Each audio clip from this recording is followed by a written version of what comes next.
Smartest fighters ever recorded, genius in fighting. Once you meet the guy who's the absolute best at cutting angles in the ring. You're facing him, and he knocks you out in the blink of an eye. He's right in front of you, effortlessly dodging punches. His moves are like magic.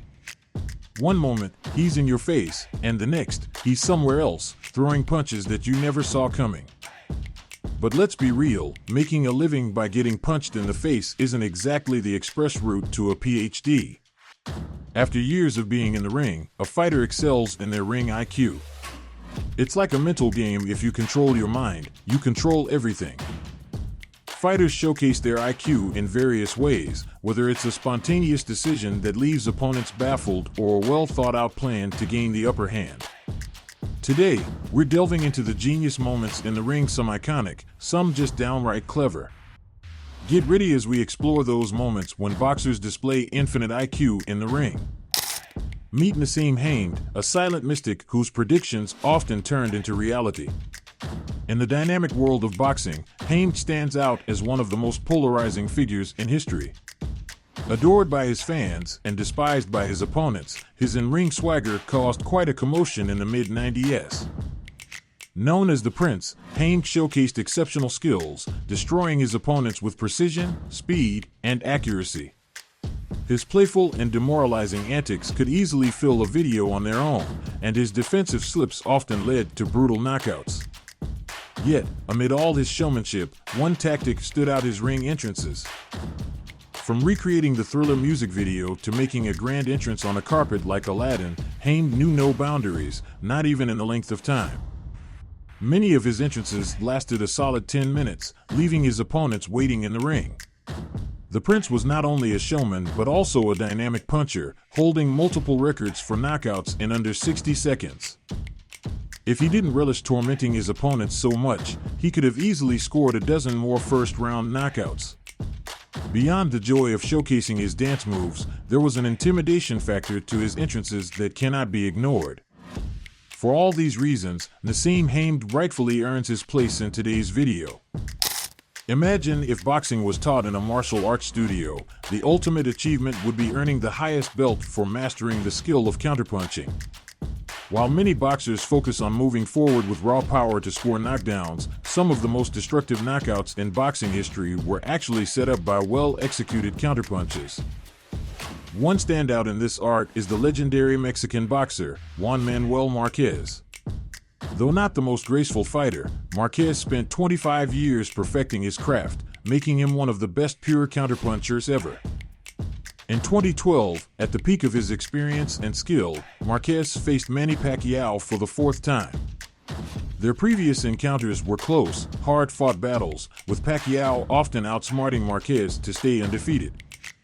However, in this fourth meeting, Marquez stuck to his game plan very smartly. After both fighters scored early knockdowns, it seemed the match would go the distance in another classic 12-round war. However, in the sixth round, Pacquiao became overly eager, and Marquez seized the opportunity. Executing a brilliant feint followed by a slight adjustment in footwork, Marquez left Pacquiao vulnerable. Seizing the moment, Marquez unleashed a devastating right hand that could have easily ended the fight. The image of Pacquiao face down on the canvas is imprinted in boxing history, capturing the beauty and brutality of the sport. This moment, frozen in time, is proof of Marquez's mastery of the counter-punch and holds a well-deserved place in the annals of boxing greatness. You know, I've got buddies who are big fans of boxing, as I also used to be really into boxing during my teen years. Speaking from my own time in the ring, I can tell you there's nothing more frustrating than going up against a fighter who's all about throwing constant flurries to your head.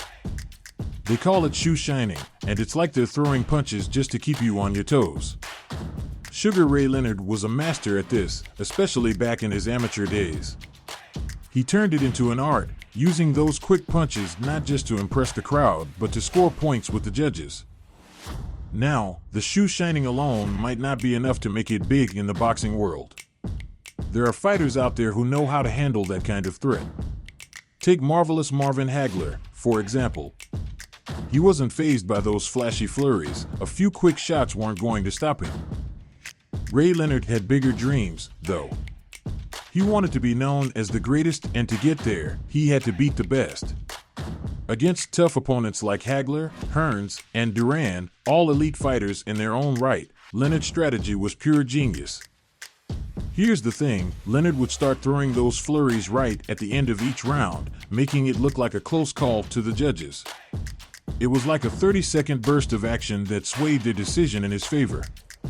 Some call it round stealing, and Leonard wasn't shy about admitting it. He'd even tell the press about his plans before the fight. His bouts with Hagler and Hearns were nail-biters, but those quick combos played a big role in keeping his undefeated record intact. It's become one of the most iconic strategies in boxing history, and it just goes to show how a well-timed flurry can make all the difference in the ring.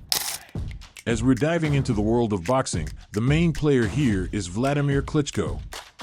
Now, he didn't secure a win with this tactic. In fact, he got knocked out. But, oh boy, it was a clever move that almost worked wonders. Leading up to his big face-off with Anthony Joshua in 2017, Klitschko played some serious mind games. He carefully chose his words in interviews, making sure only Joshua would hear them. His coach described him as obsessed, a guy determined to become the champion. Klitschko even went to the extent of presenting a USB stick at the press conference, claiming it predicted the fight's outcome. Now, on that USB stick, he recorded a video predicting the fight's twists and turns. The actual bout turned out to be a classic, with Joshua overcoming stamina issues. Both fighters hit the canvas before Joshua emerged victorious. Klitschko's prediction seemed off, but it was surprisingly close. He had foreseen a knockdown, not a knockout. Klitschko had revealed his forecast on Ukrainian TV, saying he'd try to knock Joshua out with a right hand. Well, it didn't happen exactly as he said, but some aspects of his predictions came true. Joshua later humorously referred to him as Mystic Meg, a reference to a popular psychic from the 90s. In the grand scheme, Klitschko's approach was a clever twist on the usual mind games in boxing. It added a unique flavor to the series, showcasing a different, unexpected dimension. Now for the end, let's talk about the super middleweight boxing scene, where the weight limit is set at 168 pounds. This category has been around for about 30 years, and interestingly, fighters from the British Isles have been dominating it. Names like Smith, Frock, Kells, Augie Ben, and Eubank Sr. have been ruling the arena. However, there's a bit of an unsung hero in the mix: Steve Collins. Despite having multiple wins against these big names, he often doesn't get the attention he deserves. Forget the hype, focus on the man. Steve Collins, also known as the Celtic Warrior, hails from the Republic of Ireland. According to Fox Rex's algorithm, he's the top-ranked boxer in Irish history. Early in his career, Collins fought in America, gaining a reputation for his rough and tough style. He might not have been the prettiest fighter, but he was one professional and respected guy. Let's jump to March 1995, a defining moment for Collins. He faced off against Chris Eubank, who was on a 43-fight unbeaten streak and a big betting favorite. What makes this showdown intriguing? Collins dropped a bomb at the press conference. He had hired a world-renowned hypnotist to turn him into an unstoppable force. Whether you believe in hypnotism or not, Collins looked more focused than ever. Something was different about him, and it made this clash with Eubank a must-watch. Back in the 90s, everyone was into the whole psychic scene, but only a handful of folks took it seriously beyond just entertainment. On the flip side, you had Chris Eubank, the boxer, who was totally freaked out by it. He even went to the extent of threatening to call off the fight immediately. He even said that now, as he's here tonight, he's a bit nervous because he didn't know what he was getting into. The 43-5 had a previous encounter, and he knew what he was dealing with. But tonight, it's unknown territory for him. Before the fight, Chris Eubank had another puff of fear and again said that he doesn't know what he's dealing with. He even said that his opponent is under hypnosis, who's claiming he'll be more than a match for me. That's why I'm taking this up with the Board of Control and the PBA if this is wrong. Collins doubled down on hypnosis on fight night, sitting in his corner with headphones, not even hearing his own introduction. Dr. Tony Quinn, the hypnotist, is getting him ready, saying it'll make him punch harder and change his footwork. Eubank also stated, Steve Collins, my opponent, was considered a good fighter, with a solid record. So, what am I up against tonight? As the fight started, there was a good left jab from Eubank, but Collins held his ground. The fight goes well, and despite Eubank's efforts, Collins secures a unanimous decision. However, it's only after the post-fight interview that we find out the hypnosis strategy was just a hoax to mess with Eubank's head. In the interview, Collins admits he knew Eubank was uneasy about supernatural stuff, but he never expected him to be so spooked. Whether these mind games played a decisive role in Collins' victory is still a mystery. Regardless, it's safe to say we've never seen pre-fight mind games as innovative and ingenious as this. As we end today's video, we eagerly await your feedback and thoughts about the content we presented. Your opinion matters greatly to us, so don't hesitate to share it in the comment section below. If you enjoyed watching this video and found it valuable, we would greatly appreciate it if you could show your support by giving us a thumbs up. Also, consider subscribing to our channel to stay updated with our latest content. If you find the information we provide useful, don't forget to share this video with your friends and family so they can benefit from it too.